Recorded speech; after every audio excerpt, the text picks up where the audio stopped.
Bangladesh is a democracy country and freedom country. Bangladesh একটি স্বাধীন দেশ, একটি গণতন্ত্র দেশ। এদেশে যে শ্রেণীর মানুষ সে ভোটে প্রার্থী হতে পারে, নির্বাচনের প্রার্থী হতে পারে।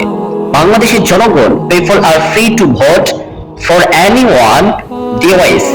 জনগণ যাকে ইচ্ছে তাকে ভোট দিতে পারে, কিন্তু বাট এই নির্বাচনে ক্ষমতা আসার জন্য বিরোধী দলের ব্যানার ছিঁড়তে হবে, এরপরে বিরোধী দলের উপরে হামলা মামলা করতে হবে, এমনটি কি কোনো কথা আছে?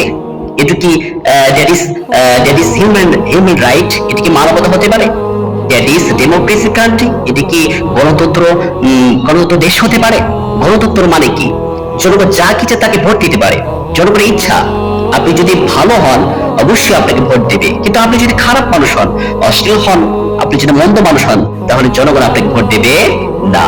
সো গতকাল জেনাইগাতি শেরপুর অঞ্চলে জামাতের দলের উপরে আক্রমণ করা হয়। এই ক্ষেত্রে দুইজন জামাতের নেতৃবৃন্দকে খুন করা হয়, এরপরে ব্যানার ছেড়া হয়।